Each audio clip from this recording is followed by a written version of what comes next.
And Madhavi, so you are the class representative, right? Uh, yeah, let's say for the time being. Okay. I heard that for the additional classes, you guys are free during the weekdays after 6 o'clock. Yeah, yeah. Um, how about before 6 o'clock until maybe 4 to 6? Would that be all right? Or maybe 4 to 7 or something like? But no, that's also not enough. 3.5 hours because you guys are working. That's the problem, right? Yeah, is Chatura there? Yes, yes. So, what is the possible time for you all? For the weekdays or weekend? Weekdays. Weekdays, Weekdays. weekends. Of course, next week we will be. I mean, I'm in a position to have an additional lecture on Saturday if you are free in the morning. Saturdays, we have lectures until Compulsory. 4:30. Okay, then that's not possible. Then Sunday there is no like even if you have 2 classes, I don't like it. Then it's tiring, not effective. If you take 2 classes, Weekday 5:30 after 5:30 is okay, sir. 5:30 is okay, no? So Yeah. let me check because I have a concern. Actually, it's not a concern; it's a clash with the other schedule on Monday, Tuesday, and Thursday. Then I'll see whether it is possible to fix even other days on and off. Some other social commitments also come. These days, I engage in some discussion about the budget and the present economic situations through Zoom discussions. I'll see whether there's any possibility to have it either on Wednesdays or Fridays. So anyway, I will fix some days to cover up what we have missed out before the end of this course. Otherwise, you will not have enough time to get ready for the examination, and you have to prepare for your group presentation as well. Okay. And again, sir, small reminder on the videos, Yeah, recordings. yeah. So I'm extremely sorry for this thing also because these files are too large. 3-hour lecture. Unfortunately, I have not broken these down into small recording clips or one. So I tried to convert that into YouTube. One took long time. As a result, I could not do the things, but the problem is because there is no any other technical assistance as well. Anyway, within this week I will finalize, but you better drop me an email. Just then that would be anyway. Don't worry, no need. I will just update in the to-do list. Otherwise, I also forget. Okay, Madhavi, I'll do this thing. You better anyway check, and in case if I will not be able to upload these things by Wednesday, please give me a reminder. Okay, sir, we'll do. Okay. All right. Yeah, Viren, you can start if you are ready.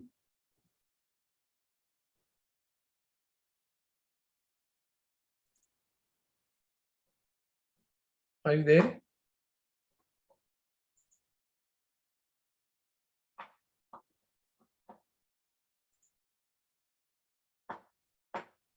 I can't see them from your index number.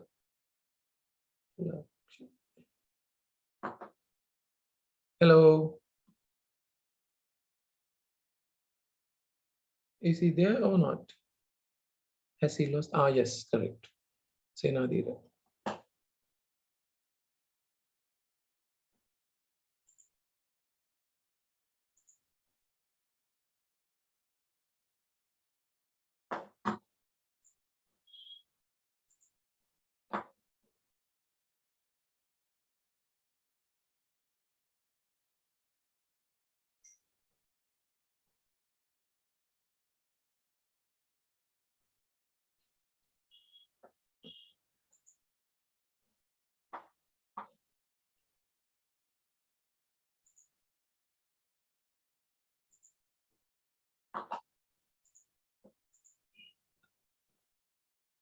I'm not hearing.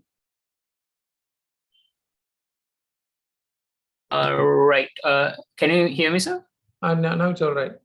Okay, sorry about that. Just No having worries. some issues. No worries, no worries. Now it's clear. I hope others also hear you properly. It seems like everything is all right. Yes, you Okay. can start. Right. Okay. I have for the individual presentation, sir. I have chosen John Keys Hotels PLC, where I will look at the group versus company perspective of the financial statements.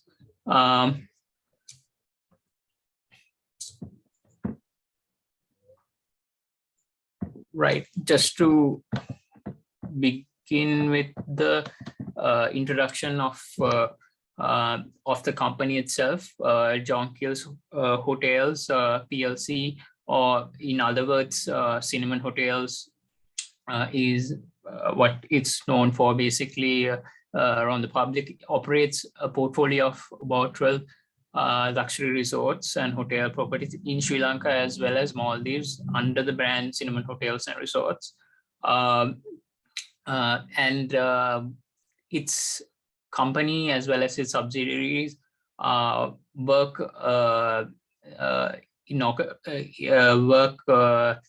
in the highest levels to achieve their vision as a hospitality trendsetter, which is their company vision. And basically, in terms of the company and its subsidiaries, the company, the parent company is basically restructured as a investment holding company, whereas the subsidiaries are focused more on the hotel operation and other aspects of hospitality.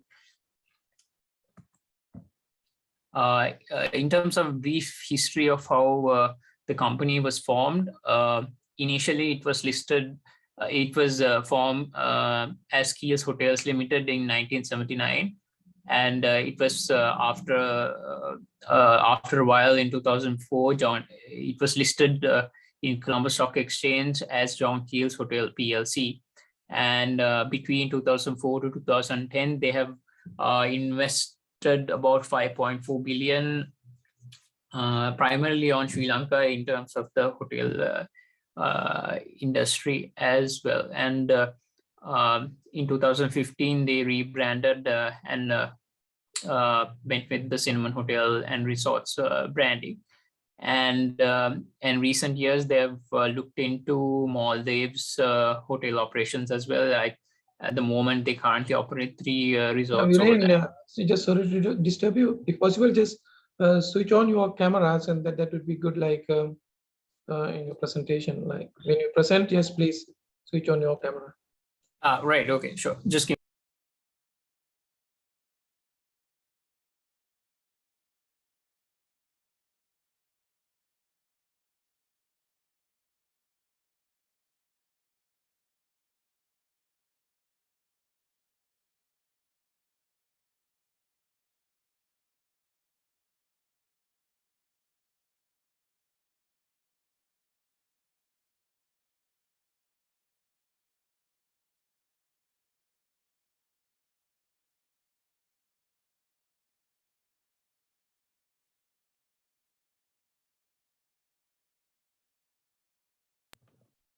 Right. Can you see me?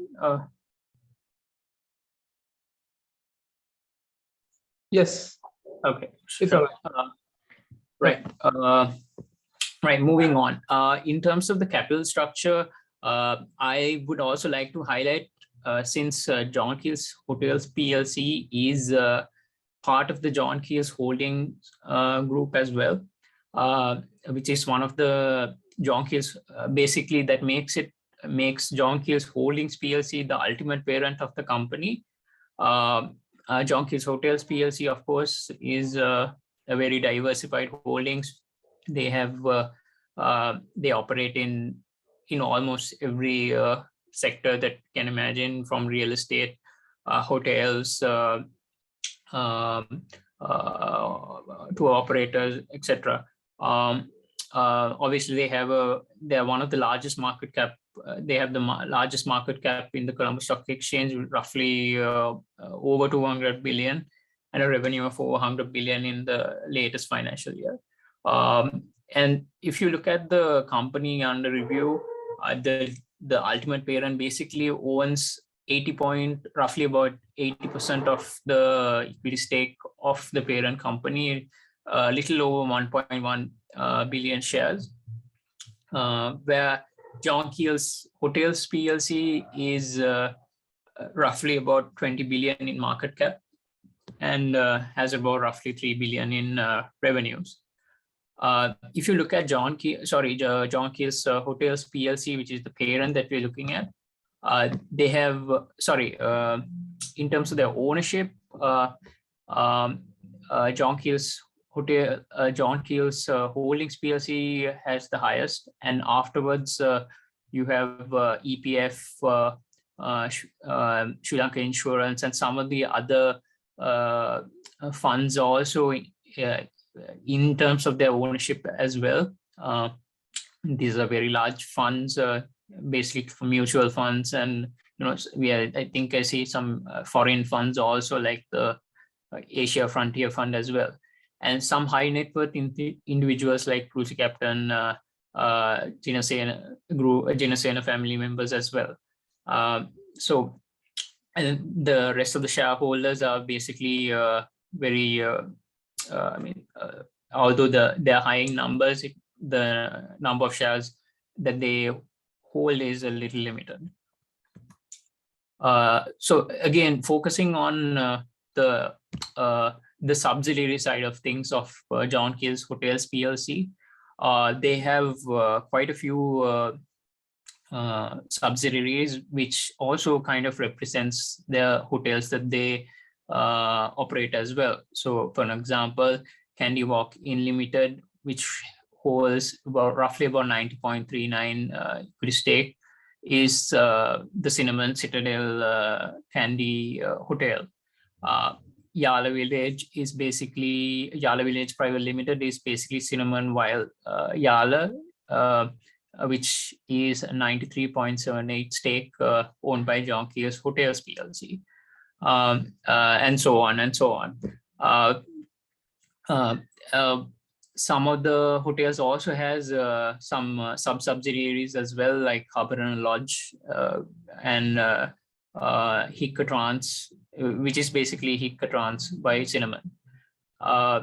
Interestingly enough, they also some of the sub-subsidiaries, the subsidiaries also hold primarily land, so it's more of a investment holding company for the property itself.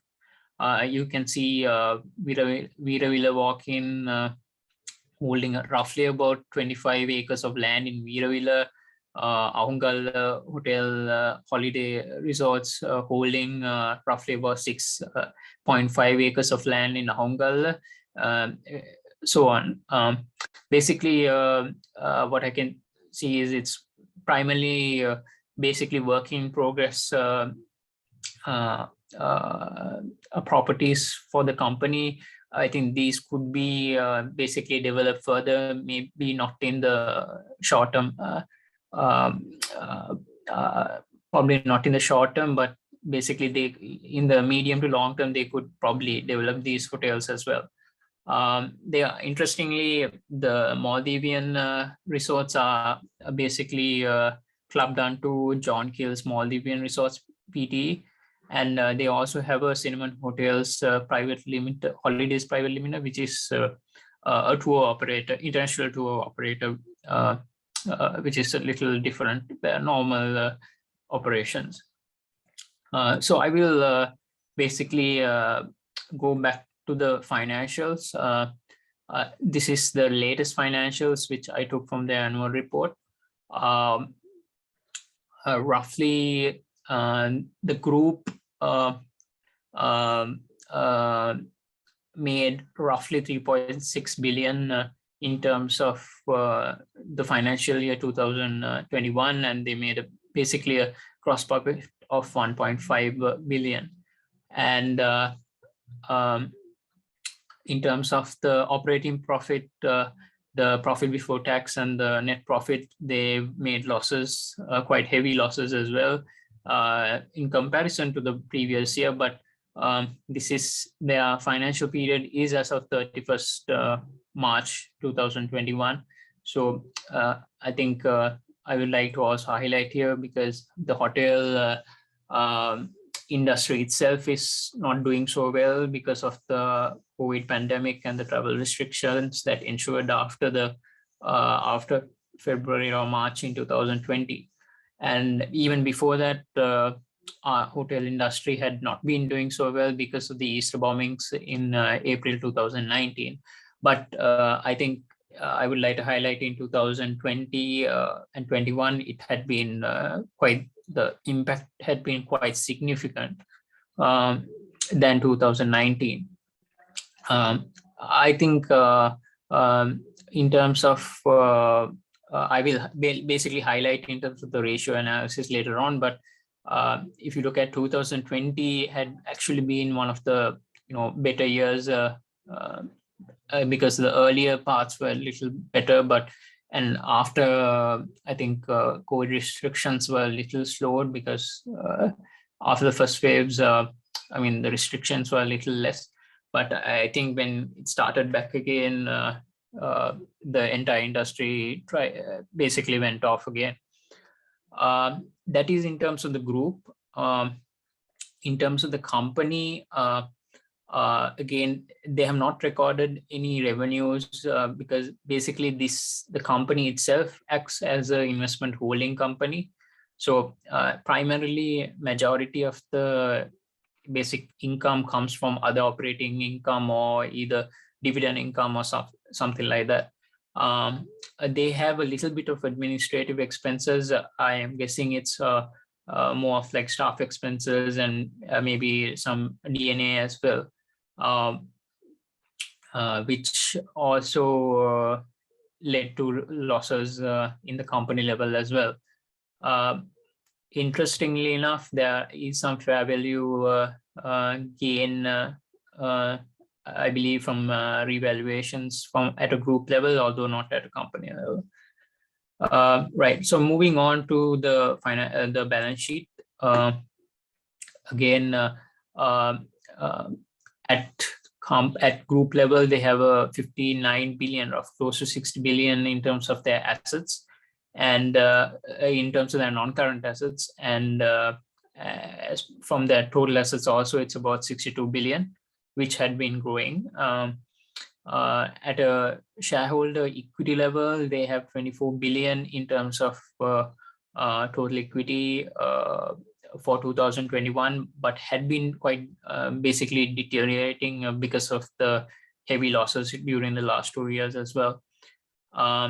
At the company level, you can see since it's not they don't operate in terms of a hotel or anything like that, like their subsidiary, it's more for investment holding company. The investment in subsidiaries basically accounts for the investments they have taken in those companies, which is rough. It comes, I mean, if you take everything, it's about 12.6 billion, which I don't think they have revalued in that case. But yeah, so basically they have an asset value, total assets value of about 13.8 billion, and a total equity value of about 12.79 billion at a company level. If you look at the cash flow situation of, if you look at the cash flow statement of the company as well as the group, it had been, I mean, it had not been the greatest, because obviously the industry itself and the company itself had not been performing due to COVID, and I think at operating level itself there are losses. I think because of that itself, it I mean, the cash flow position of the company has not been the greatest, of the group had not been the greatest as well. You can see, I think they're having about a 2.7 billion in terms of their negative cash flow. They have a negative cash flow of about 2.7 billion, and then they have the rest is actually in bank overdrafts as well, which is roughly about 4 billion. So I will start off with the financial statements, how the margins from the profitability margin itself. I think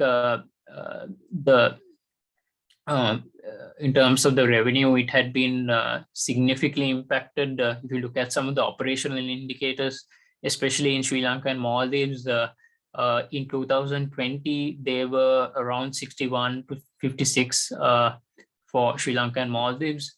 But in 2021, it was around 16 and 27% in terms of their occupancy, room occupancy, which is a big hit, which can be seen in their revenues as well. And before COVID, it was actually somewhere close to 75 and maybe even above that, which, I mean, you can see from their revenues had not been, I mean, they've not done so well. In 2020, so basically in terms of revenue decline, it had been around 62%, which is very significant.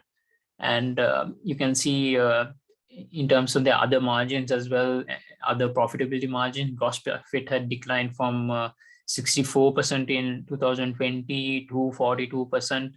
And the operating losses basically widened to 100. Operating losses had been widened to 130% from 8%, and profit before loss and net loss margins stood around 140% in 2021 compared to 12 to 13% in the previous year.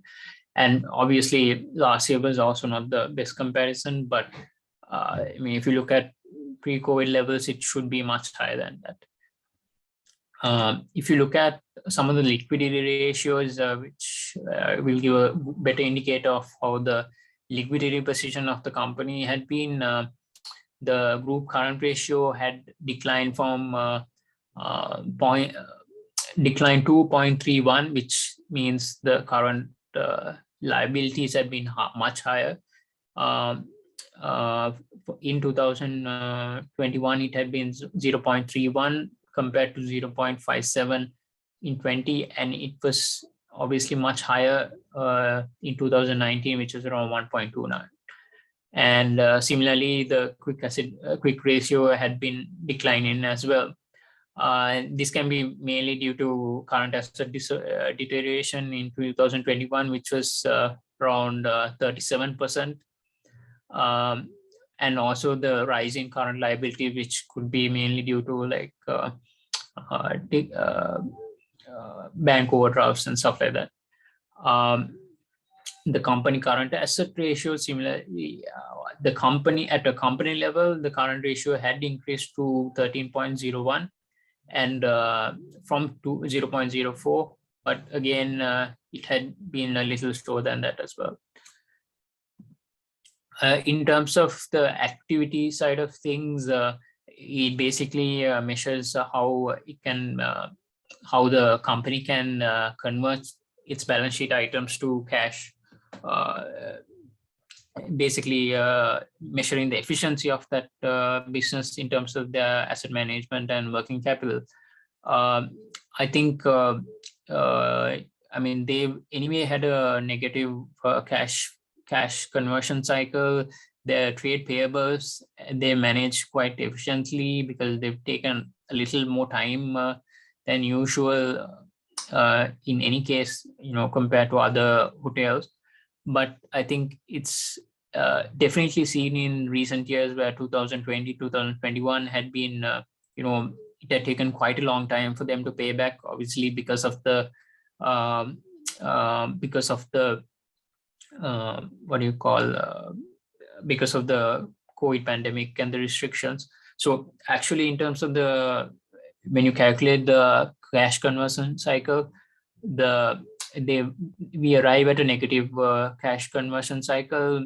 Basically means that they take longer to basically pay their suppliers than it actually takes to sell their inventory and collect money from their customers. So in terms of the operation cash flows, they actually don't need to grow in terms of that. But I think this is like a special scenario where they're actually trying to manage their working capital because of the less revenues that they have in terms of their cash flows. Moving on, I think if you look at the gearing ratios or the leverage ratios, I think like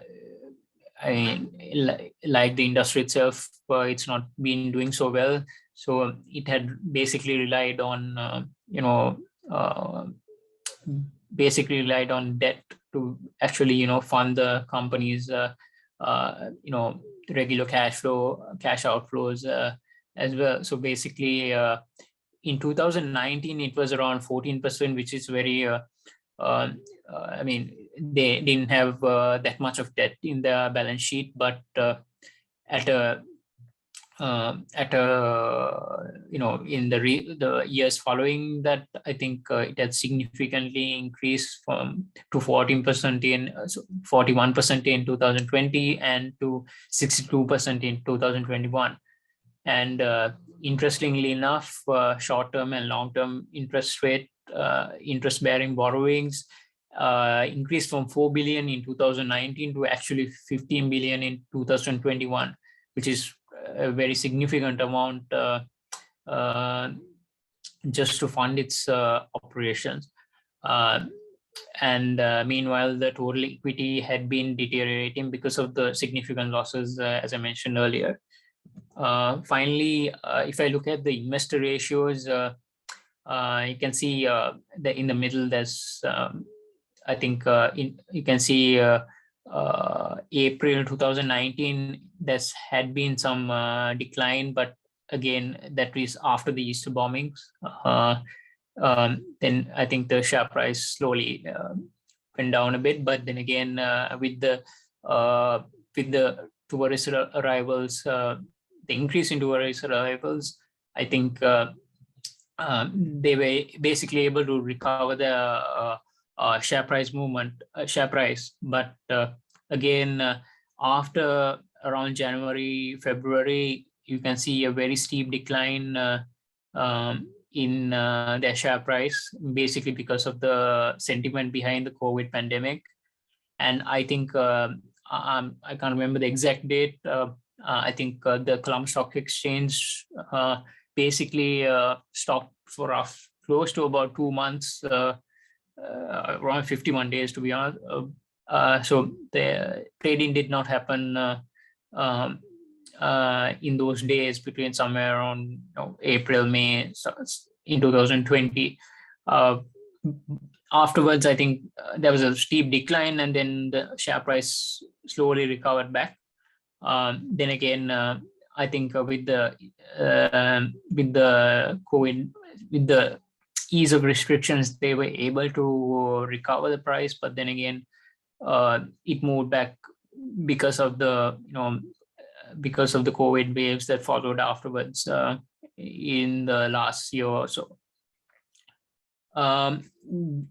There were some in terms of, because since we're looking at company and group level, there were some related party transactions as well, and these are usually disclosed in the annual report because of the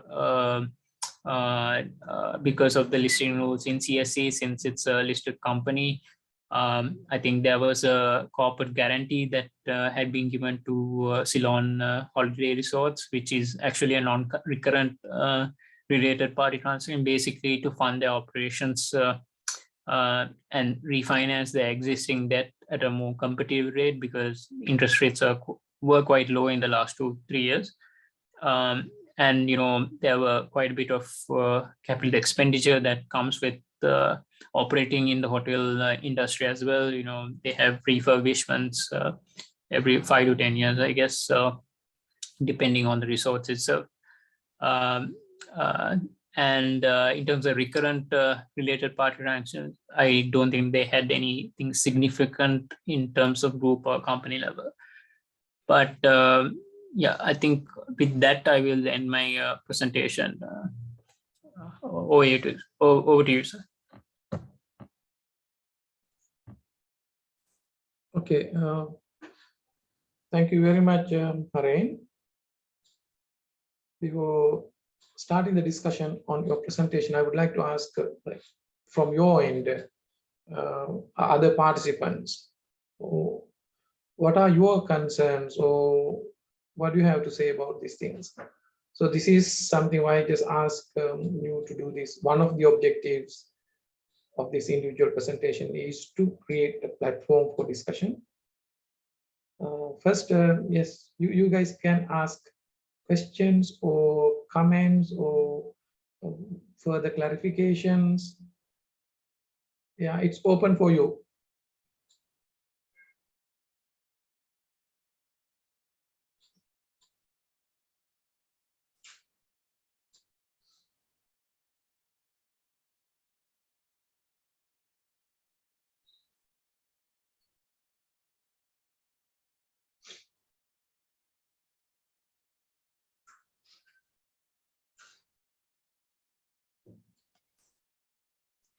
No comments? Excuse me. Yeah. I saw something in a company in 2020 and April, the share price is going very less. So is that a good time to purchase the shares? Are you asking from me, or are you asking from Haren? Asking for you, sir, because that time I try to purchase some shares from any other company. So a lot of people say it is not good time to purchase the new shares this time. So waiting until Okay, it's so stabilized. yeah, this is something not directly related to the presentation. Anyway, of course, it's difficult to give you recommendation whether to buy or sell in Sri Lankan stock market unless you do a good investment analysis, because market is being highly susceptibility is there whether it is being manipulated. Even if it's not manipulated, it's a fact that huge cash flows have come into the market. So therefore, cannot specifically give recommendations either to buy or sell. In terms of investment, actually you have to do a careful fundamental analysis and decide whether they are strong in terms of fundamental aspects of profitability, mainly the profitability and the long-term growth. So those are the two things you have to think of when you want to invest in the stock market for long term. That is not simply profit gaining through trading, but for speculation purposes based on fundamental reasons. That kind of analysis are required. Therefore, I can't tell on that. And however, if you're good at technical analysis and trading patterns, even some of these shares are being traded based on offhand information through social media. Likewise, another opportunity has been already created within the market for trading purposes, but with a great risk. We will discuss this towards the end. I have one point to discuss on that as well. But trading opportunities are there, but cannot just give you any recommendation. Right. Anything pertaining to the presentation in terms of information analysis and any other facts revealed? Yes. But if you're like if you just invest in the stock market, do this thing with careful cautions and in touch. Like if you just invest and keep your investment without checking what's really going on, even every hour or half an, maybe within 5 minutes time, things may have changed. If you are vigilant enough, so it's all right. So lots of opportunities are there to earn money from the stock market. Yeah, any other questions? Comments?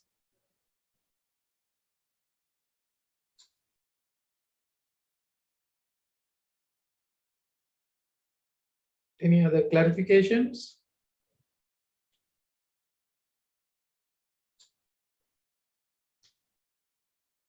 How about others?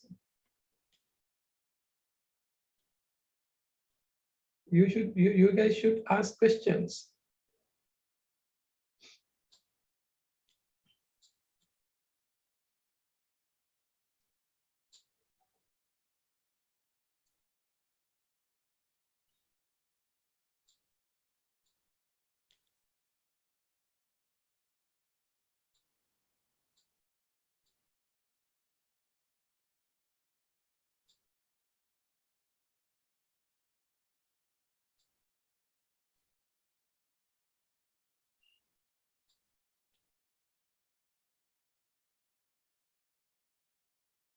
How about others?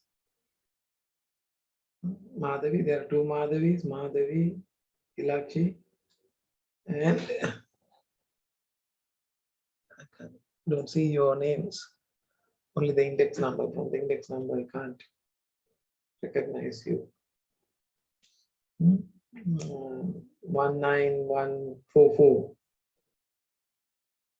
Don't you have any concerns, or how do you, or in simple terms, what did you learn from this presentation? Simple ideas, or how is it reflected in you, even if you do not have any questions? How do you comment about this presentation? Maybe as a reviewer or panelist, you listen to a presentation.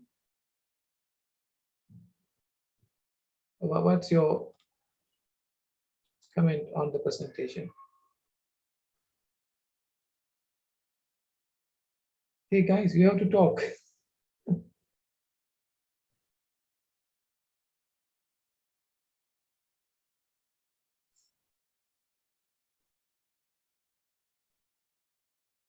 What do you think?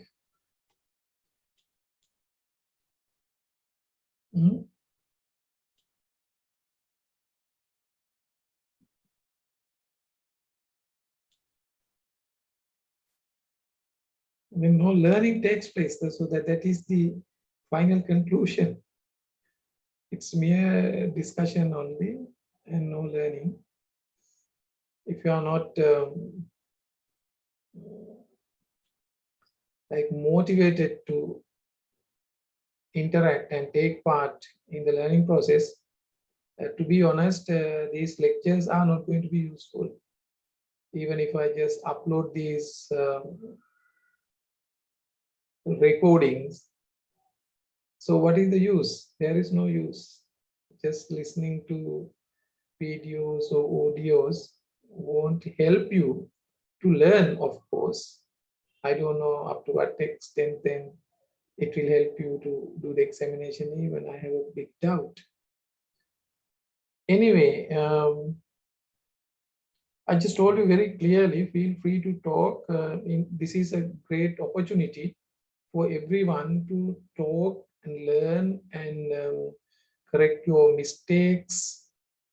So everything is learning throughout our life. I don't know what's the reason that you guys keep your mouth shut all the time. But being adults, it's a big issue to me. So I have just told you all the time. But anyway, yeah. About the cash flow, now for several years he said that they had a deficit. So now normally, now this is my personal idea, so normally we can go for lendings now when there is the deficit. But when we consider the situation in Sri Lanka with the COVID and stuff, so don't we have to go for another solution rather than going for a lending, because there is a risk of generating revenue at the moment in Sri Lanka? No, You're asking lending or borrowing for this company? borrowing. Sorry, Borrowing or borrowing. yeah, Okay. borrowing. Yeah. Okay, so that's the discussion point. With respect to these John Keel's hotels, Viren, what is your reaction to this idea? Right. This is just my personal opinion. I guess if you look at the hotel industry as a whole, I think I mean most of the hotels actually have quite a bit of debt in their balance sheets as well as an industry, because if you look, I mean, John Keel's Hotels is of course a large market player, and they're a very prominent figure in the market. But if you look at the industry as a whole, I think a lot of hotel companies have quite a bit of debt in their balance sheets. This is before the COVID happened, and I think COVID kind of worsened it as well. But I think the other alternative sources of funding for that sort of scenario would be equity, which is also not the easiest way of getting funding as well, because you will have to find investors, and in this sort of pandemic world, it is investors itself are also very reluctant to put money in companies, when they're very risk averse. But there could be other investors who will take this as a bargain as well. So since they are not doing so well, some people will actually pump money so that they can get a bigger stake, and maybe since John Keel's Hotels itself is actually a listed company, they will actually buy at a very lower share price, and then probably actually gain quite a bit in basically a couple of months, or it could be even a year, depending on the investment horizon. Like I can give an example. For example, in if someone actually bought the shares, if an investor actually bought shares, for example, before the Colombo Stock Exchange closed in last May or June or something, in a year they would have actually gained quite a bit of money if you compare to some of the other financial instruments. So that could be another alternative to without taking this risk. But there are obviously drawbacks to every scenario, I guess. And the other could be, you can look at like grants or stuff like that, where government will come in and fund. But very unlikely, I would say. Just my opinion on it. Could be wrong. It's all right. Like say, just as you perceive the things and just understand the facts, so you can explain your views. It's all right. When it comes to the debt element,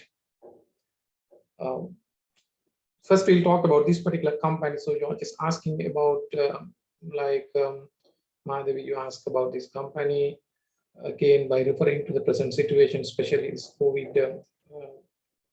I can't say whether it's post-COVID or we just now live with COVID. Do not know whether it's the right approach. Anyway, so the COVID really influenced and affected all the operations to a great extent.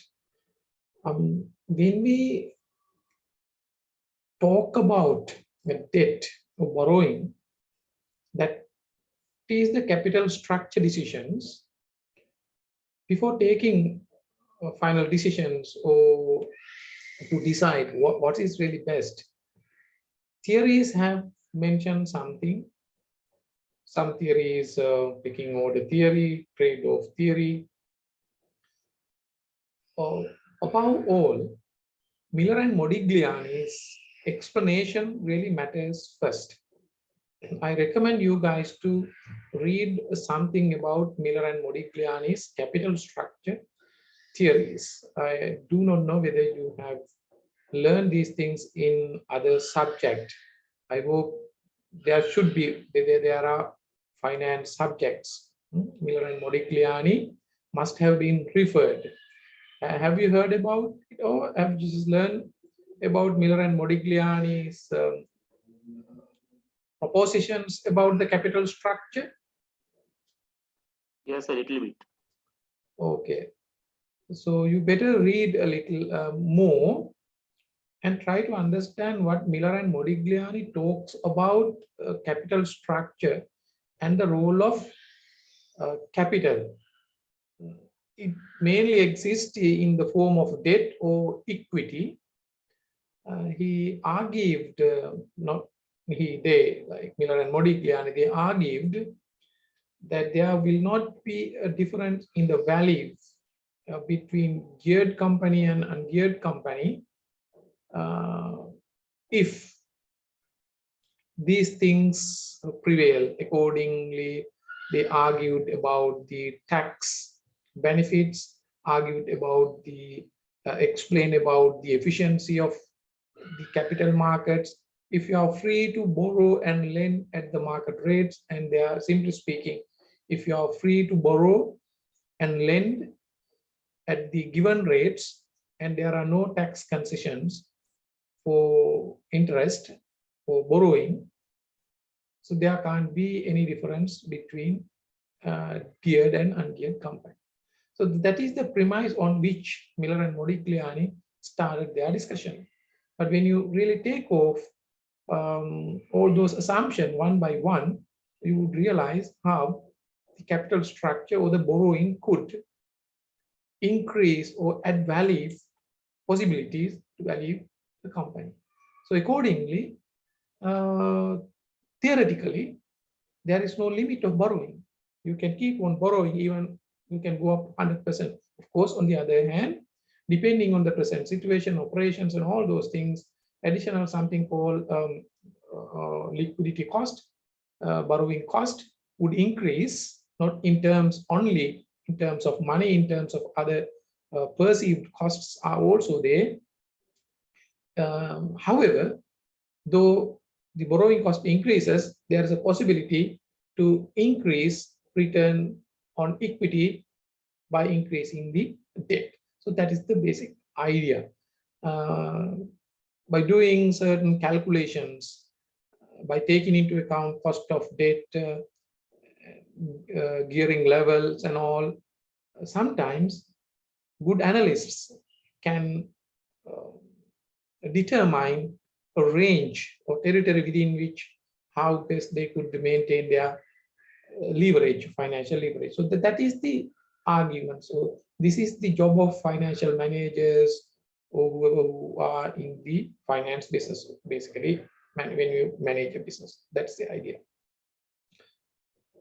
In that regard, now, when we take into account the present condition, like external environment has affected the business, especially this COVID, there is a link between borrowed funds or financial leverage and operations. If you can't make use borrowed funds in an efficient manner in your operations, so these borrowed funds certainly increase the cost. Whereas your borrowed funds are represented in your assets. When you borrow money, so that is a liability. The borrowed funds are utilized in investment, so therefore they are in your assets. If those assets can't be put into operations, assets will not generate adequate return. Whereas you have to pay, you have to serve debts. Then you are in a troublesome situation. So that's the challenge as of now most of companies or geared companies are facing. if that's the case, you need to think of short-term financing strategies and capital structure strategies. Maybe quick and short-term decisions should be taken. So that is one thing. We can't say what would that be, but of course, it's always better to get a relief temporarily from these debts if you are not in a position to increase your volume or the operations. In simple terms, what we call, I don't know whether it is a simple term, but from accounting and financial terms or business terms, we call under trading situation. So most of the organization, irrespective of its nature, industry, and all those things across the world, all the organizations were and are, do not know, I will not say it will in the future. As of now, they are under trading. When you are in an under trading situation, yes, of course, you need to think of your leverage. If you maintain high leverage in an under trading situation, of course, your cost of borrowing goes up, whereas your return on equity goes down. So that's the challenge. We need to think of how best it could be tackled. But in the longer run, it's always advisable, and the theory and even the practice can support for going for leverage borrowing. There is a reason for this. Reason is, when you borrow money, borrowing has a general meaning as well. You also can borrow individually as an individual, maybe as for the family, or maybe a sole proprietorship, as a partnership.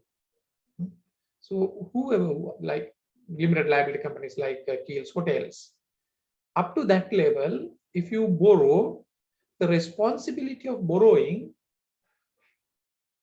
lies with individuals, except in the case of limited liability companies. Individual borrowing, partnerships, sole proprietorships, no matter for what purpose you borrow, your borrowing is connected to your personal responsibility. So that is why, in case if you are not in a position to make it good or to serve debt, you legally your personal wealth can be utilized to settle these things. So there is a risk. So that is one area, one territory. You have to understand it, because when we talk about debts in general, there are lots of issues. So this is one category you have to understand. This category has to be very carefully managed. Unless you use them for productive purposes, you are in really great trouble. But when it comes to limited liability companies who borrows, managers, directors on behalf of shareholders, even if it goes wrong, what happens? Who bears the cost? Of course, even the company would be bankrupt, investors lose their total investment. Assume that now huge debt liability is there, corporation is not in a position to pay, but shareholders are not liable to settle it. You have a kind of cushion there, protection is there. So that is the reason why the debt capital, or the capital structure theories, importance of capital, and all those things were discussed. It creates enormous opportunities on one hand, on the other hand, giving a kind of leverage from, or the freeing them not to be burdened with personal or individual liabilities. So that is the reason why debts or the borrowings were encouraged. You can do that, no problem. So advantages are there. If you just think of from an equation point of view, from a global point of view, from lending and borrowing point of view, investment and borrowing point of view, it really matches somewhere there. So when a corporations borrow money, who lends? Individuals, finally individuals, even other lending institutions, or even public entities, whoever who lends, who owns those entities, finally individuals. So it is a matter of individuals at the end of the day. Individuals lend, individuals borrow through different means and waste. If the markets are efficient and companies are doing pretty well, companies carry out its operation in such a market, within market principles, where competition increase, efficiency can be seen. If that is the case, almost of the borrowing cost would be equivalent to the earning potential of this thing. There is a slight gap because of taking the risk. So that is the reason why Miller and Modigliani argued that in an efficient market, there are no taxes and lending and borrowing is possible. That means the cost of borrowing and from the investor side would be the almost the same expected rate of return. But we know that that's not the same when it comes to practical situation. But I just wanted to tell you, in the real life situation, you do not see such what you call phenomena. Whereas corporation has lots of opportunities to borrow at lower cost and earn lots of profits and increase the value. So that is the argument why we need to think of always think of a better mixture of borrowing. And that has to be decided by better financial management decision. Now, if you look at another territory of borrowing, so when we look at the territory of corporations, actually borrowing is good. Even in a difficult time, you should not go for more borrowing. Even if you have just borrowed, you need not worry that too much in case of bankruptcy. So individual shareholders would be relieved. Okay. Or sometimes the governments or some other agencies will come and bail you out. That's a possibility like this. Whether it is good or bad, whether it is just or not, we need to question later. But if you think of another territory, there are three territories: individual, corporation, and government. The public agencies, public in a sense that the corporation is also a public entity, but I refer here, use the word public, the government. When a government borrows, the same theory. You borrow at low cost and utilize it for investment purposes, and whereby value would be created so that the economies can be developed. But what happens when it comes to the government territory, again, those who take decisions for borrowing are not the people who pay it back. And you know that in the government, lots of agencies are created: cabinet, parliament, ministries, projects, likewise, so many agencies are there. They are there. So individuals who have the power within these agencies can misuse, because they borrow and misuse, and responsibilities to repay are not with them. That is with the general public.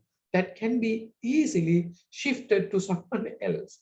So therefore, when it comes to the territory of government borrowing, we have to be very, very careful. So it has become a big issue throughout the world nowadays because of the government borrowing.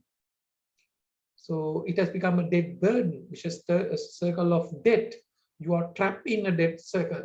So therefore, debt is perceived and discussed from different dimensions, from individual dimensions, government dimensions, and corporations dimension. So what is most prominent and dominant and being discussed in the political arena is the public debts, government debts. So it has become really, really big issue. So that is why even general public perceive debt as a bad thing. Oh, if you borrow money, oh, that's not good. Because so even sometimes that is referred to some religions also, maybe Buddhism, and also borrowing is not good. As far as the economic operations are concerned, actually borrowing is not seen, we should not perceive it's something that you owe some money to others. No, it's kind of channel, financing channel. If the markets are efficient, of course, borrowing is the best way. Borrowing helps you to pool the capital. Scattered capital. You and I have scattered capital here and there. General public have saved some money. So it is finally linked with your savings. Your savings are pooled in somewhere, whereas those money can be injected to the economic development in terms of pooling capital. So you pay some reasonable return to them, and you utilize it, whereas you do businesses as managers, not as owners, really, managers, whereas you get little bit extra money earnings and settle the things. It's a very positive and the leverage or an element that keeps the economy growing. But due to so many other issues, lots of malpractices and the swindling of funds here and there, as a result, it has become a bad phenomenon. Is that clear to you? So therefore, there is no direct answer to tell you that whether it is good or bad. It really depends on why you borrow, for what purposes borrowing is used, and what are the benefits or the return from this particular borrowing, and who takes the responsibility of the serving the debt. So the answers lie over there. Clear? Do you have any other questions arising from that?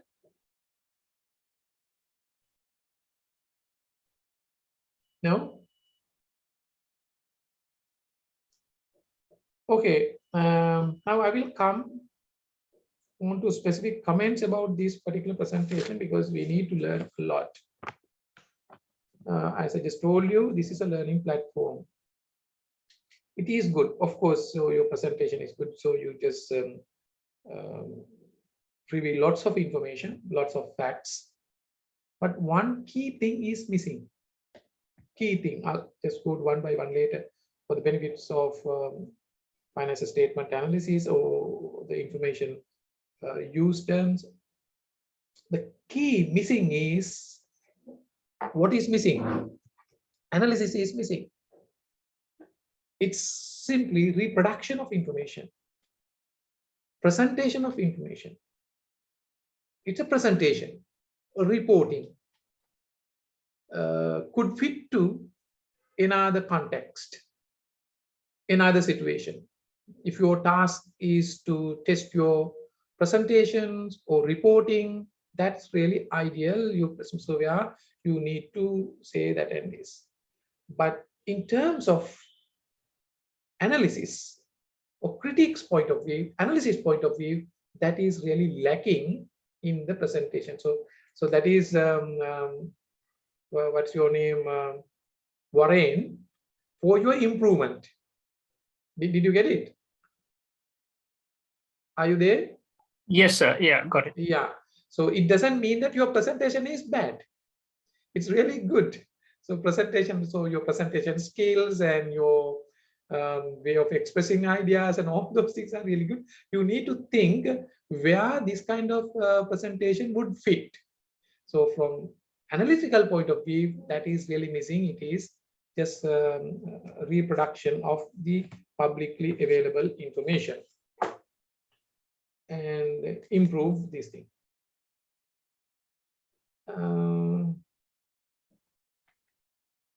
And few more things again, when it comes to analysis, we need to clear some of the things. And sometimes if you do not clear all those things, the same mistakes may happen at other forums as well. One information you highlighted with regard to shareholders, you said that some big high net worth shareholders are there, right? So likewise, some information referred to shareholders.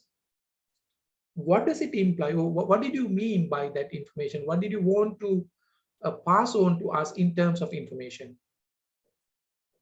Don't worry, like, so even you may have just mentioned something as a fact. If that's the case, just tell us. So otherwise, had you had something or you just express that idea, or what?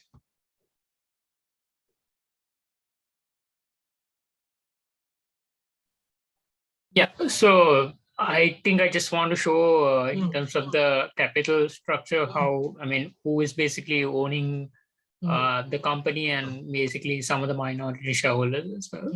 Yeah, those are just factual things. Other than, I mean, the main point cross is the ultimate parent, but the other ones are just factual things, just out of interest. Yeah, I understand that. Like maybe as a factor, so you must have just presented it. So what happens? So like. These are sometimes well-established institutionalized practices in the business world without going or digging into the information or the capabilities of investors and what they really do. There is a practice of just praising investors, showcasing them, okay, big investor and high net worth investors. So even with that, if you can come out with something like, so having high net worth investors, so big investors, then we need not worry about the company's future. Even in a troublesome situation, these investors can invest huge money and rescue the company. But really speaking, even in that such a situation, so when something goes wrong, these are the guys who first take the money out from the business and run away. So these are the critical aspects, of course, may not directly relate to our subject even, but you need to have that kind of mindset instead of just following or falling into the trap that has been created in the market, that those guys who have big money can do better in the economy. It is a big mistake. Nowadays, the world, the richest person, Elon Musk, is heavily criticized due to his attempt of evading taxation. So he has a billion of the net worth, but heavily criticized because there is a move, especially in the Western countries and Europe. This world is unjust. So whereas those who have more capital should contribute for the common prosperity through taxation or any other engagement, but they are not willing to contribute for this thing. They take all the measures now. Some proposals in the states are being highly challenged, and lobbying groups are trying to derail these proposals. So you better just check this information in the internet for these debates about this Elon Musk. The general argument that so some part of that money should come for the common prosperity, but his argument is that no, I use this particular money for space traveling and going to the Mars.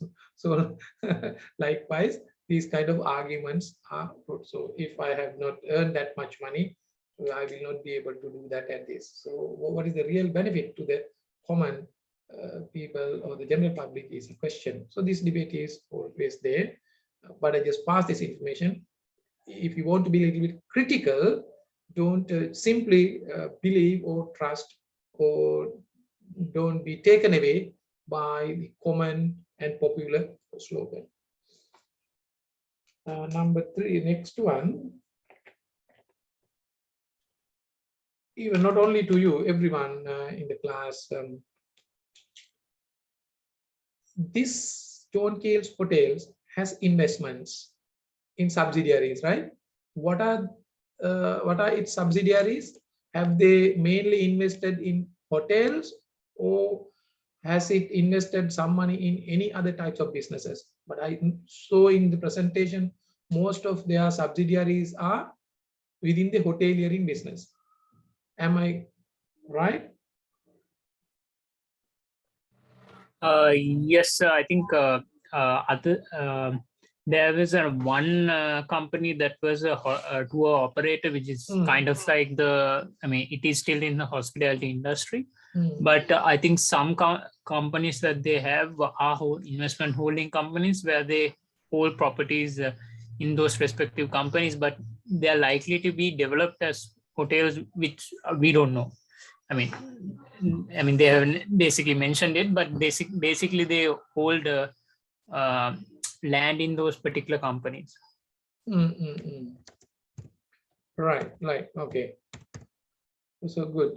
Then can you guys just tell me about your views? Why do you think that in this particular case, John Keel's hotels wanted to have separate legal entities which operate within the same industry to great extent, when directly or indirectly, when two operators are also connected to the same industry as different entities, instead of expanding its operation through its branches or any other arrangements. That's one way. Just you have one company. You can have so many hotels throughout Sri Lanka or in Maldives. Of course, Maldives, you need to have a separate entity due to legal arrangements. Because other than Maldives, within Sri Lanka, they could have operated if they wanted without having different companies. Why do you think that they wanted to have so many different companies incorporated and carry out its operation? What would be the reason?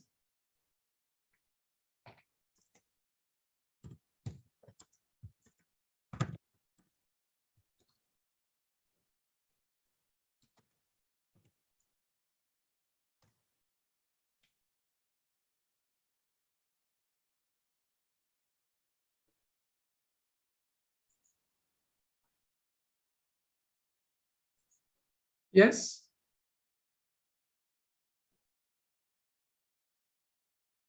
Do you have any idea?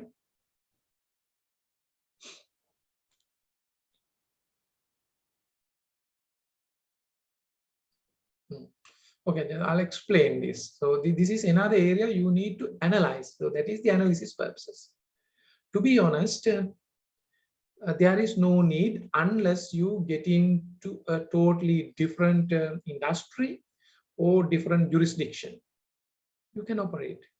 But there is a reason, because this is being a limited liability company, a legal entity. Legal entity always thinks of just dealing with its liabilities and engage in related party transactions. When you earn profit in one company, could be easily transferred to the other. And for tax benefits or other economic concession that you can get, and limiting the responsibility, the scope of your responsibilities. So likewise, lots of opportunities are there. Again, access into capital in different forms, because so you are creating a different company is giving birth to another legal person. It doesn't mean that it is bad, but the idea, very best idea, if you operate, if you just create more and more companies to carry out the similar kind of operations, means so that you think of from the protectionist approach and to minimize your risks to a great extent, and think of shareholders wealth maximization approach rather than thinking from a social point of view. If something goes wrong, so you can quickly move here and there. Even you can leave one company to die and transfer it here purposefully. Lots of arrangements are there. These even finance concepts are also discussed in that movie, the TV series I mentioned. I mentioned about this Squid Game, right? Did I? I think I mentioned. So here, the famous principle in finance, don't put all of your eggs in one basket. So there is kind of theory that relates to the risk. To minimize the risk, don't put all of your eggs in one basket. Separate it. What happens in that particular movie, there is an instance where they are supposed to group. They are supposed to group for the game. One suggested, okay, in order to increase the strength in that the Squid Game movie, the players are grouped in one scene. One suggested, okay, so we better know people, like more strong people. So we guys have similar ideas. So we better group in one group whereby the strength can be increased. That's a good suggestion. But one guy who who has done an MBA, so finance guy, he says, no, we better not. It is highly risky, highly risky. We better separate. We better separate. So, so he exactly used that word. Don't put all of your eggs in one basket. So, same strategy could be here, whether it is beneficial for the society or not, or the economic development or not, is a different question. We have to discuss this thing later. Okay, so that is one thing. Yeah. And again, the analysis group versus company, what was not seen is how significant the company's operations compared to the group operations, and the group activities were not highlighted.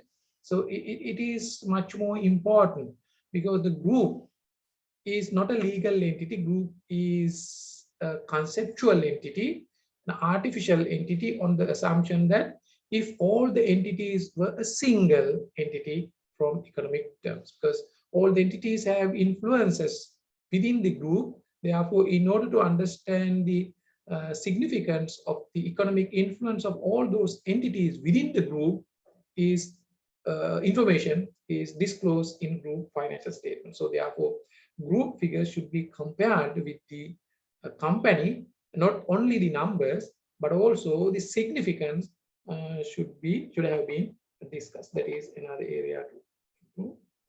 And I would like to, again, just for learning purposes, don't worry, because whatever I just noticed, we better discuss. What do you think about, so mention when you commenting about the poor performance and throwbacks, especially in 2020 and 2021, you refer to Easter bombing and the COVID.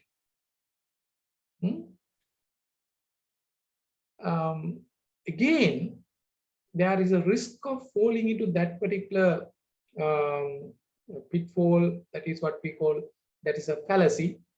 What is that fallacy? All of your inefficiencies and all the issues can be simply hidden, or you can within these backdrops you can cover.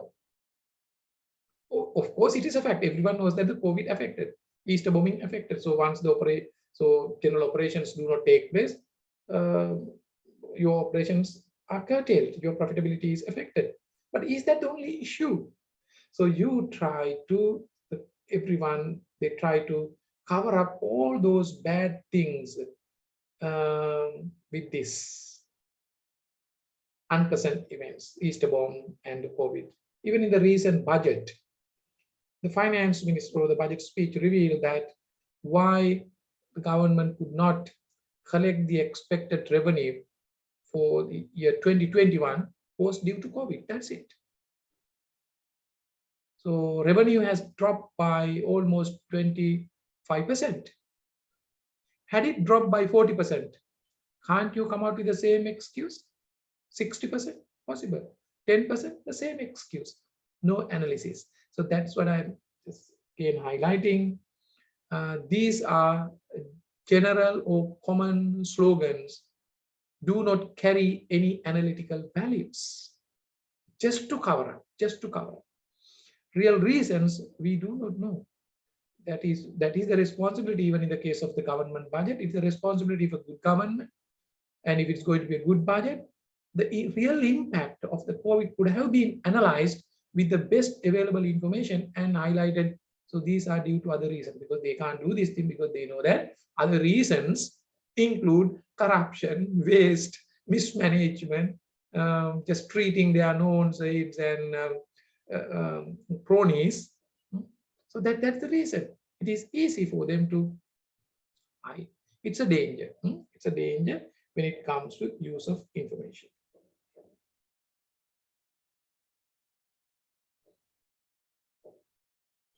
And you see, like bulk of income comes, like in the case of Mel Stako, comes from operating in other operating income as dividends, or maybe some income from subsidiaries.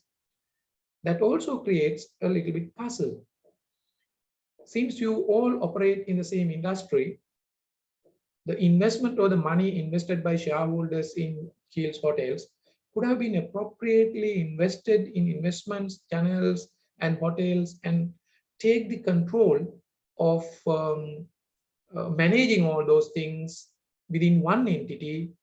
Instead of doing that, you created so many others and handed that over to different management. Again, you can bring about an argument that, okay, different management teams, they have unique and specific knowledge in managing that particular hotel in Habarana separately. That is totally different from these managers like us. If you can find out these kind of tacit knowledge or unique knowledge pertaining to these companies, that would be all right. But you see that more or less there are no such differences. So they are having within the same, more or less same capabilities. So therefore, that leaves room for the argument why you just simply transferred a significant amount of your investment or the equity to other entities, though they are considered to be operating activities. Operations take different forms. Actually, there are both arguments both for and against. That analysis, had the analysis been done, that would have been good. The next point I just want to talk about.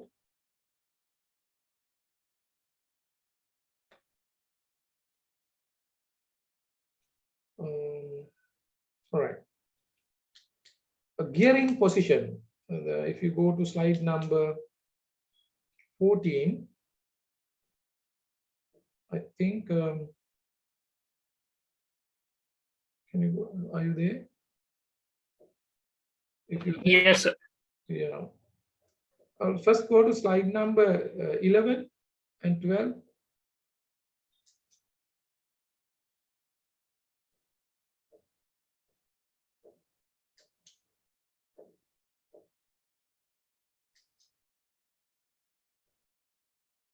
Yeah. Yeah, slide number 12. 11, it talks about what? I just marked only. I just wanted to talk something. Profitability margins. Yeah, I do not see the presentation. Just share it. Sure. Give me a second.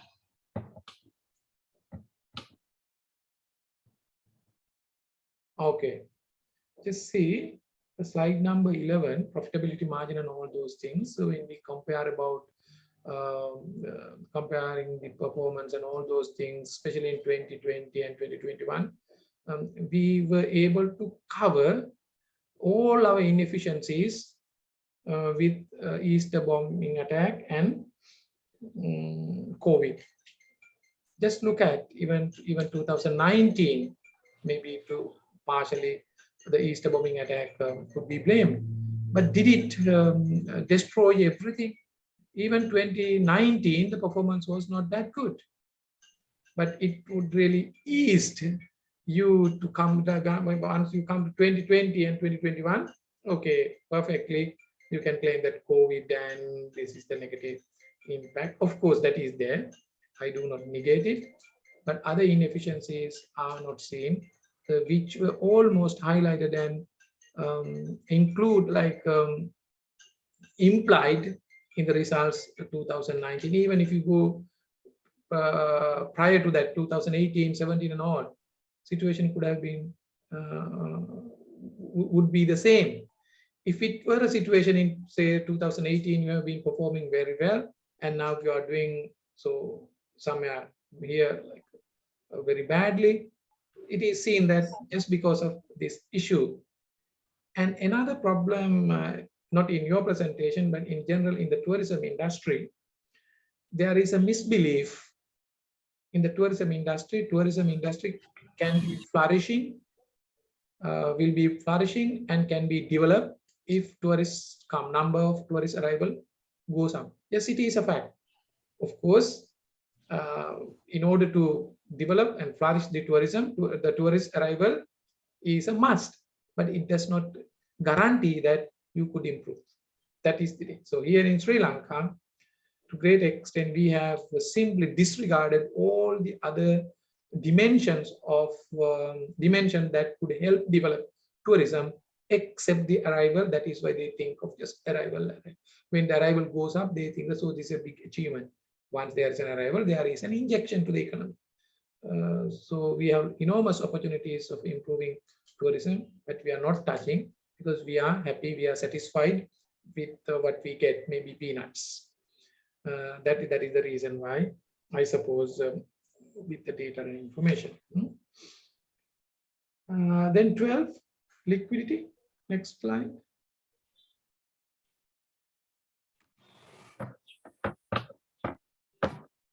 Yeah, this is little bit, again, the analytical part is lacking. So here, what do you want to say? What has happened to the liquidity position of the company? What is your conclusion compared to 2019, 2021? What is the conclusion analysis? Of course, it is a fact that it has ratios increase, decrease, likewise. In terms of liquidity,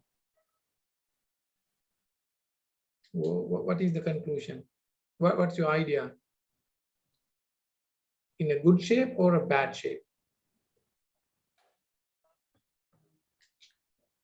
Yeah, I think again, it had been deteriorating since 2019. Why do you say that? Because the current assets of the company had been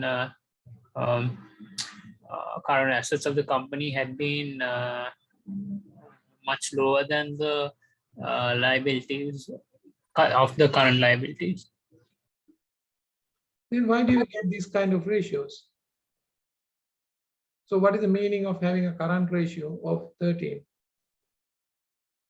So that's why I asked this particular question, because when you explain this thing, what you explained was a little bit contrary to the facts given. We need to correct it. Anyway, so why do you say that?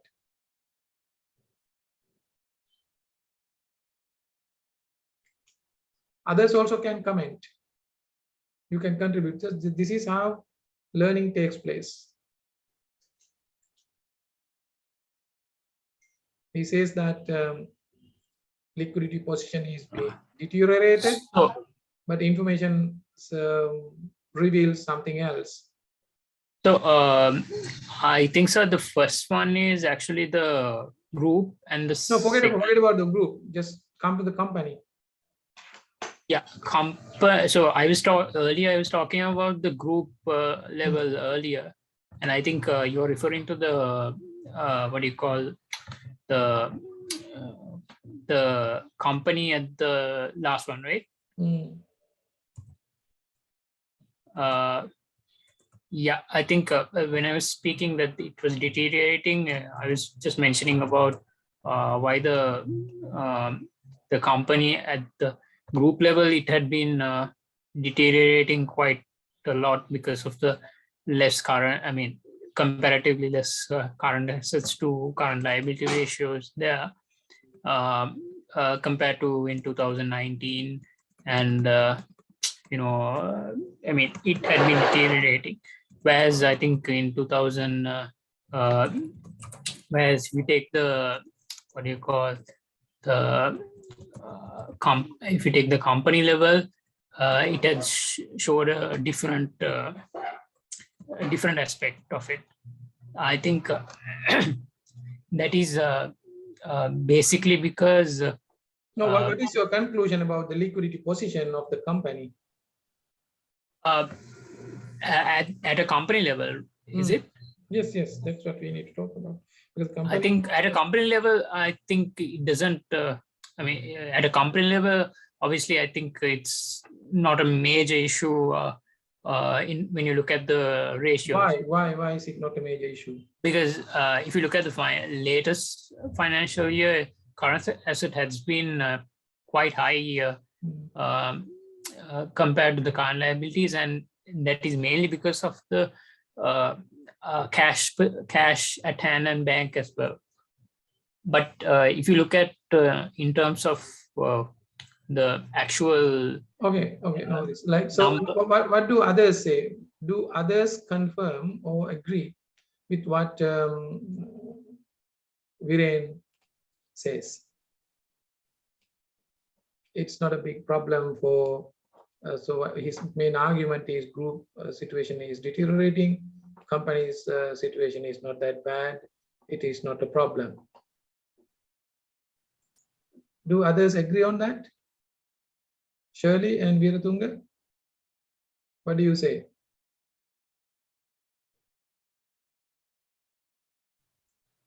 As a point of view, that the group like Cargill, it has a lot of subsidiaries. That means a lot of companies. So it is very unfair to check with only one company, because others are also very contributed to the group income and revenue and get profit and also some kind that like Senadhir said, in COVID situation, lot of hotels are not profit than earlier, and it's going to be trouble in the whole as a whole industry. So likewise, the Cargill also, I think, face same scenario in this situation. The Keels. Yeah, sorry, skills. So as my point of view, it's not fair to check only the one company and can get and sometimes some people will think it's okay now, Keels is okay. They, in a point when we see only the one company. So I think it's not good. So how about the other one? So only very few are there. Shirley, do you like to say something? And excuse me, and a lot of people have connection issues. I am also not, get disconnected and again connect with my phone. Okay. A lot of people send a message. They have a lot of issues. Sorry, I also get message. Then now again he, I think, connected.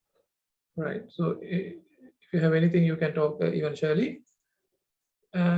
One just give you, yes, Shirley, yes. Yes, I logged from my mobile phone and properly I didn't participate the session. Okay. Time to time connect and disconnect. Okay. Did you hear what I just talk about this? The liquidity ratios now? No, sir, I disconnect and again connect. Okay, no worries. So I understand these technical issues, so can't help. Anyhow, even Warren can just brief to you guys because he has some idea, because he's the one who presented.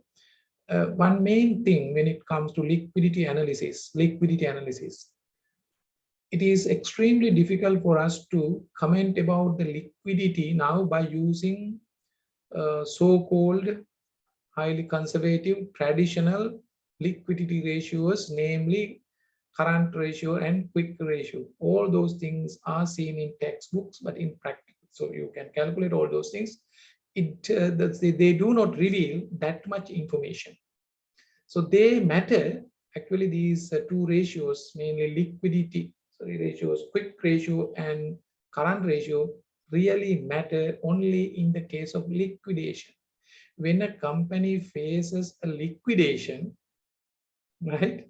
So these ratios tell you something and might help you to analyze. Under normal situations nowadays, companies' liquidity position cannot be explained and analyzed that much by providing information about these two. So that is the number one.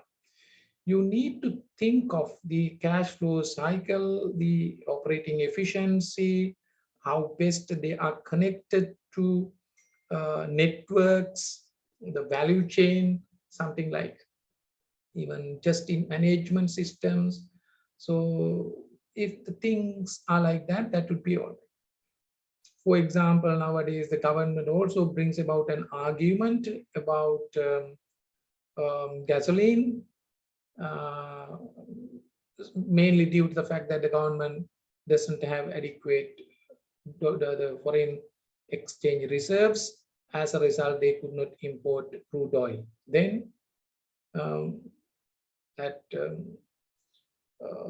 compelled to close down the refinery.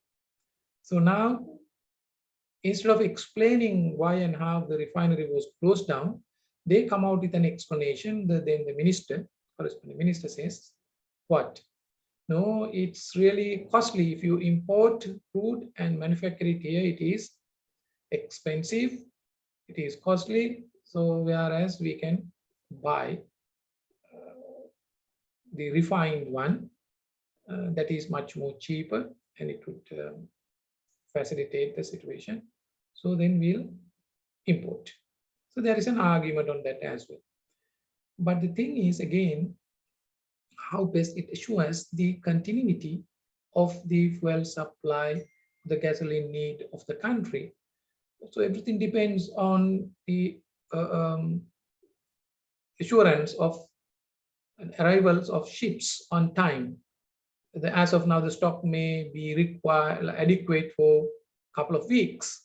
After that, there is no assurance. So it's highly contingent, dependent upon some facts, whether we would be able to pay for the next ship or whether we would be able to get this. And so alternatively, if the government comes out with a plan of some kind of just-in-time system connected with all the fuel suppliers and our distribution system, maybe either with IOC or Petroleum Corporation, well explained and connected network of getting fuel, and this, if the information is shared by everyone, so that would be in a way good solution if his explanation about the cost is true.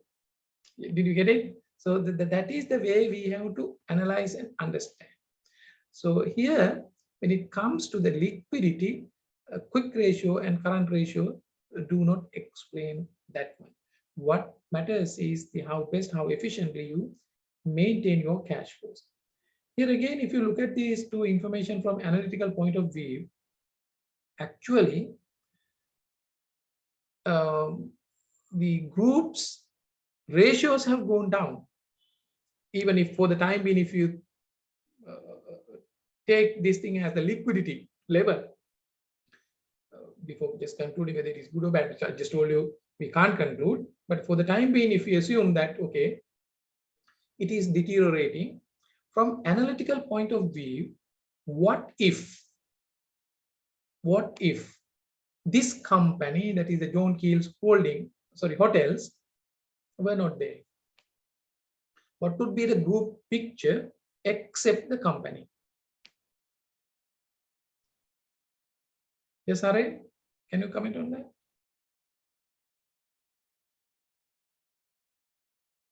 What would be the group picture if John Keel's hotel were not in the group? Did you? Yeah. Did Sir, you is the question to me? Sorry. Yeah. Question to you, Hare. Okay. So if the John Keel's if the John Keel's company is not there, yeah, the parent company were not there. If the parent company were not there, the group consists of other companies. What could have been this level or the ratios, quick ratio that is shown, quick and current ratios shown in the first graph? Yeah, I think it would have. I think the group if you look at individual companies, it could be different, but if you club it all together, I guess it could be much less, I guess, because the company is doing, debt 13 times, but then again, it could be much less. Again, it depends on the actual amount of, the numbers in wise as well, because we don't know what is the breakup of, by each particular hotel. But if you club it all together, it could be different numbers. Yeah. Okay, so need not to think of the breakup or individual components of current assets and liabilities. It is very clear, and it is a fact that if it were not there, these JKL hotels were not there, the current ratios and the quick ratios of the group in 2021 could have been really utter worse because of the high liquidity position. Even we do not know the absolute amount. Basically, parent company has relatively high amount of assets compared to others, so that situation would have been further adverse. But it doesn't mean that. So this is the point I just wanted to highlight with respect to the analysis of information or the liquidity of the company, John Keel's Hotels, single company. It leaves us with lots of concerns and issues about the liquidity. Even the ratio is 13%. Liquidity is high, too high. It does not mean that the liquidity management is efficient. If we conclude that the company has been able to negotiate with suppliers, that and this, so liquidity or the working capital management is good, it is not a good analysis.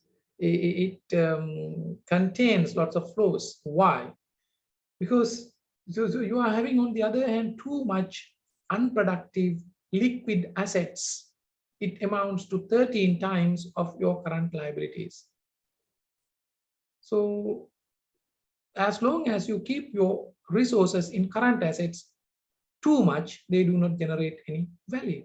So this is a very clear and a good indication that about the policies of working capital management. Bad working capital management can be seen. If this lasted throughout the year, so it is highly problematic. Had it lasted just in 1 month, 2 months, temporarily just due to the COVID situation, would be all right. But immediately you could have taken decisions. But it is not. That again may have linked to the conflict of interest among different companies and the ultimate or the motives of ultimate shareholders, things like that. That could be the reason all the other hotels may be experiencing some cash problems and all these things. Things are accumulated in one company. So you need to further analyze how and why the current assets in that company increase. Were there any internal transfers of cash, cash advances from other companies? So this, even if you want to increase the operations throughout the other places, so these current assets could be liquidated and send them as cash requirements of other companies if they really wanted to look at from a group perspective. So simply speaking, this graph shows you how, tells you how bad the working capital management of JKL. Then quickly go to slide number 14. With that, we can find out discussion, because I took long time on this thing. It's worth, because there's no point of just showing you presentation slides and this, because this is really learning platform.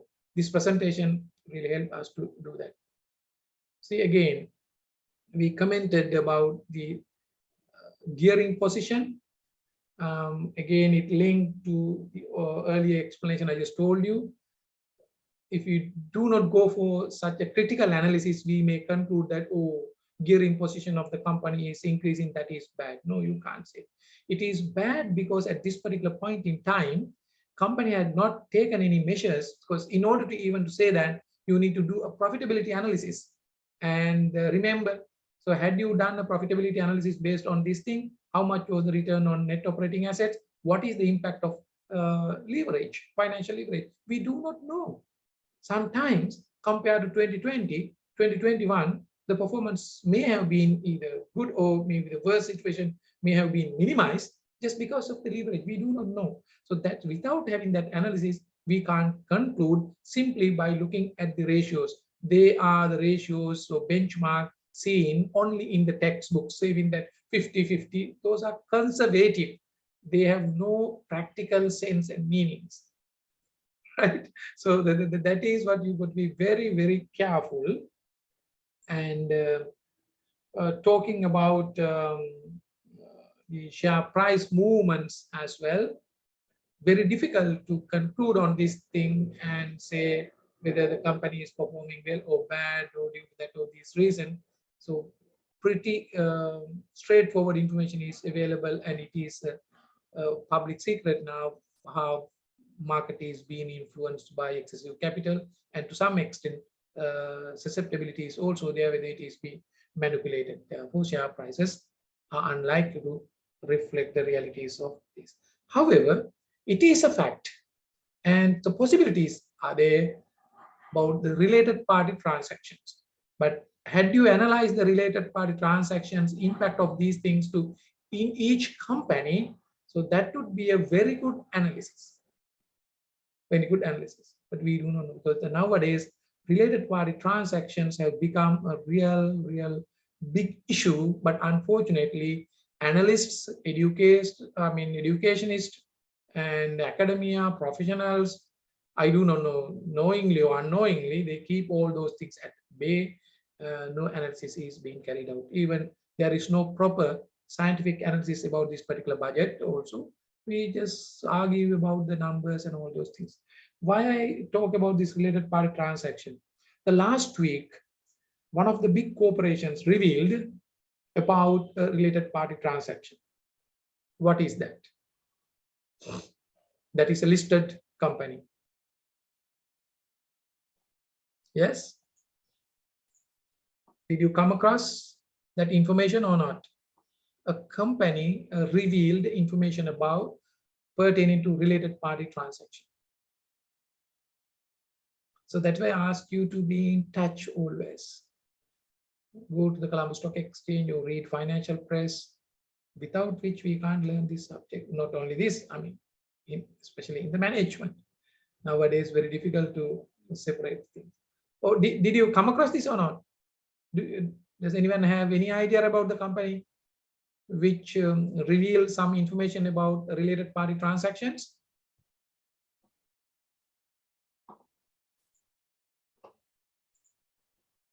Yes or no?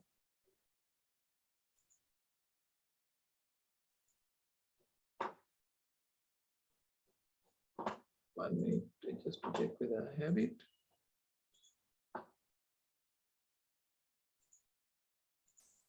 Yes.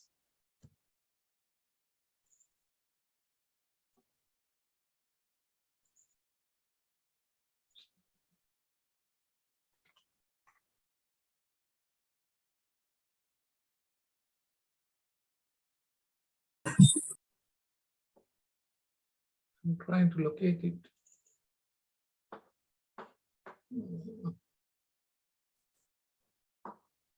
Not sure where I saved.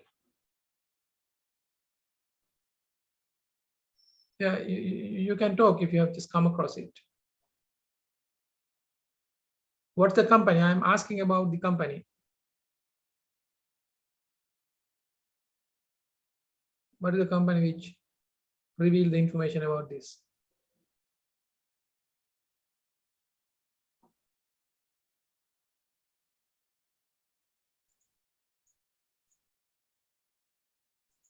I'm trying to. I think I have not saved it. It is, now you can see the screen.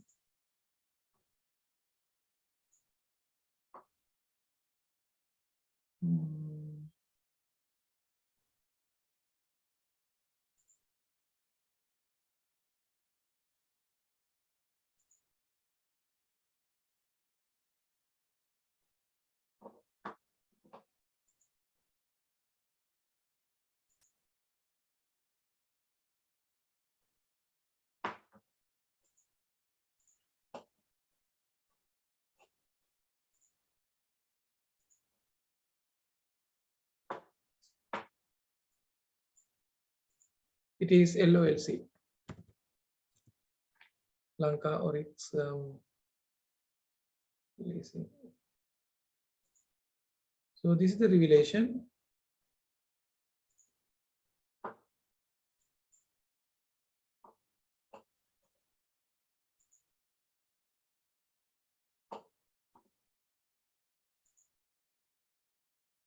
Do you see the screen now?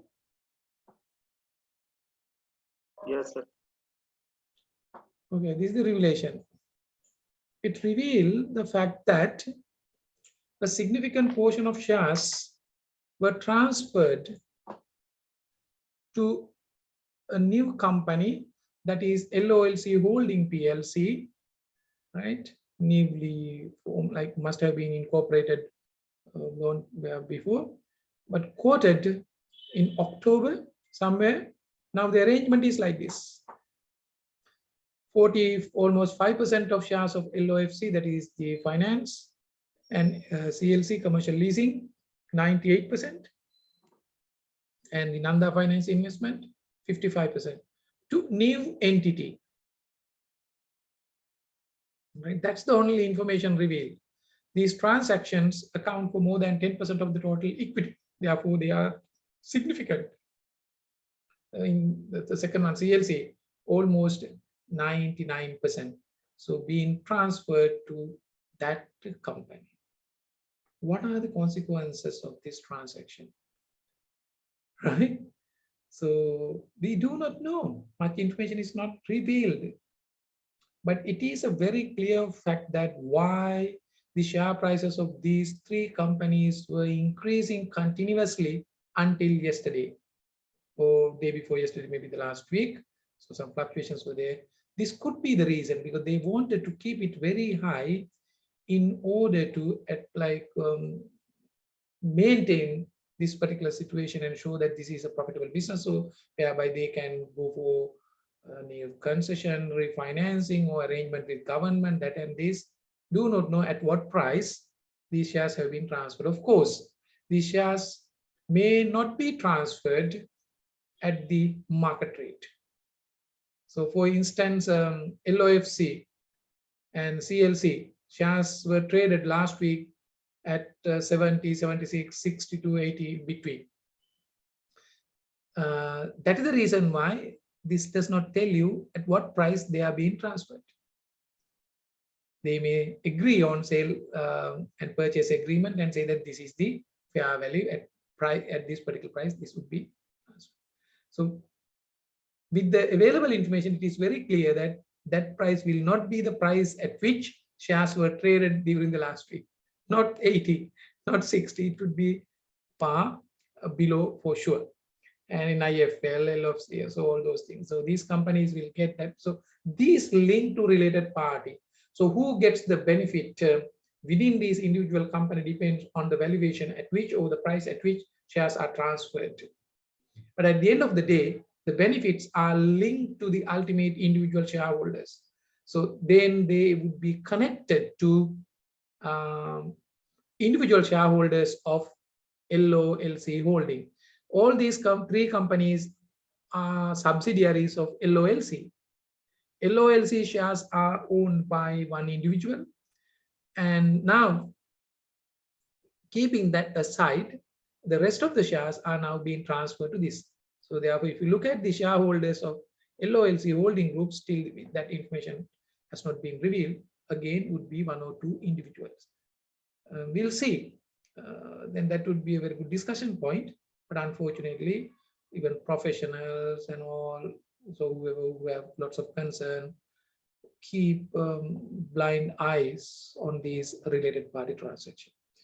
If someone wants to, among your group, to do a good research, very good research can be done, but it should be a qualitative one, not a quantitative one. There's no point of doing a quantitative research on this kind of analysis. You can do a very good contextual and interpretative analysis on related party transactions. If you take 1 year and take big corporations and do, you would see how the ultimate wealth has been transferred here and there, and tax has been evaded. So that would be a really good revelation. If anyone is interested in, I'm pretty much pleased to supervise such kind of research. Okay. So that's all. Thank you very much for making the presentation. We'll take up today's discussion where we stopped on the accounting analysis and the quality of financial statements. But before moving to that section, we better have a short break. Before that, you can ask if you have any other question.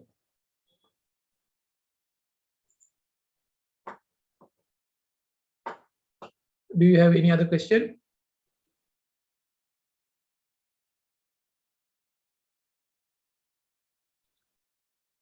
Viren, do you have Viren, right? Viren, do you have any questions?